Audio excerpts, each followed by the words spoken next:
Hello gamers and welcome back to the channel. Today we are diving headfirst into the dark mysterious world of Elden Ring, NIGHTREIGN. But here is the twist. We are doing it with Nvidia's ancient warrior, the GTX 980. A GPU so old it probably remembers when Dark Souls was just called hard.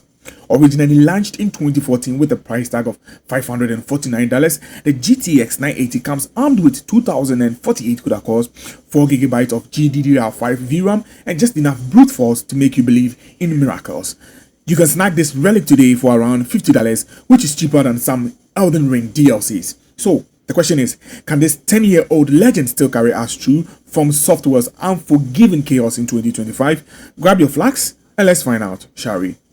At 1080p low settings, Elden Ring held strong between 50 to 60 FPS, with frame rate mostly settling around the 50 mark, delivering a surprisingly smooth journey through the lands between. The average frame rate stood at 48 FPS, offering a stable and responsive experience as I faced down everything from Godric's madness to Wandering Knight's cavalry. The 1% lows dipped to 16 FPS, but in the middle of intense boss fights or chaotic enemy swarms, performance held its ground admirably.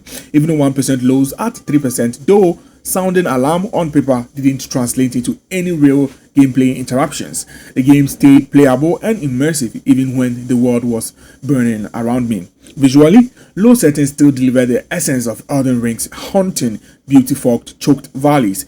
Ominous ruins and the golden glow of the Erd Tree still managed to shine through.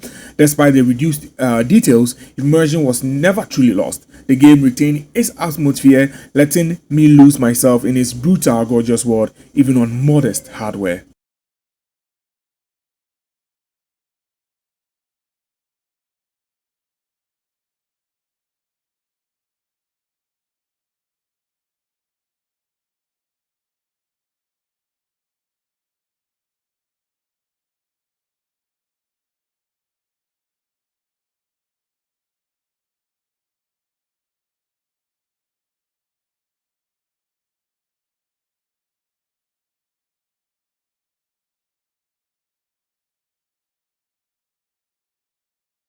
At 1080p medium settings, Elden Ring ran between 40 to 50 FPS, consistently staying close to the 50 FPS mark for most of the journey.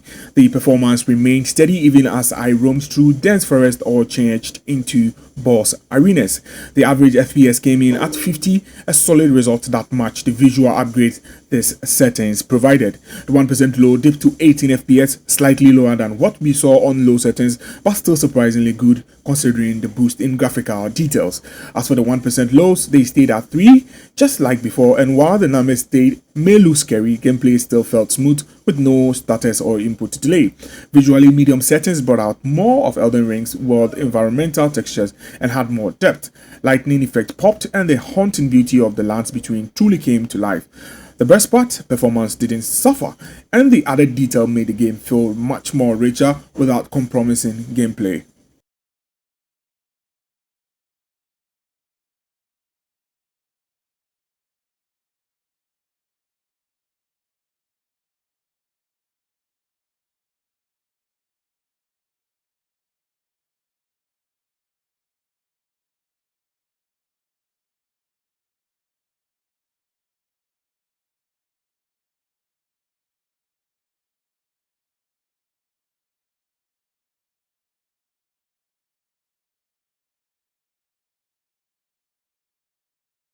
At 1080p high settings, Elden Ring delivered a frame rate between 30 to 65 FPS, with most of the gameplay staying comfortably within the 50 FPS margin. Even in the chaos of boss battles or during heavy open world exploration, performance held surprisingly well. The average FPS clocked in at 51, making it the best performing setting so far, even higher than medium, likely due to dynamic scene rendering or game engine optimization, or you could also say it lifted the CPU bottlenecks we were experiencing.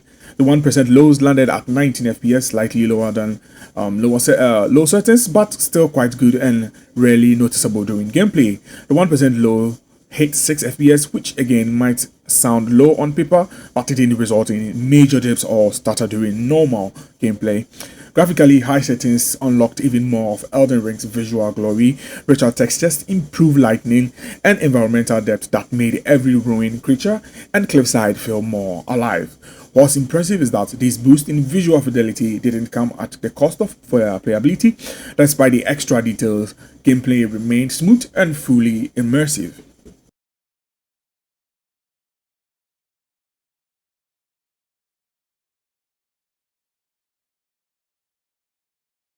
Unfortunately, due to the cat dying during mid-testing, I was unable to test maximum settings on the GTX 980.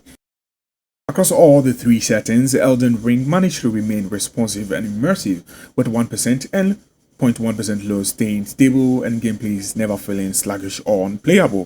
Whether you are chasing smooth performance or chasing shadows in ultra settings, Elden Ring offers a stunning and playable experience even on modest hardware, and that's a win for any tarnished brave enough to rise above.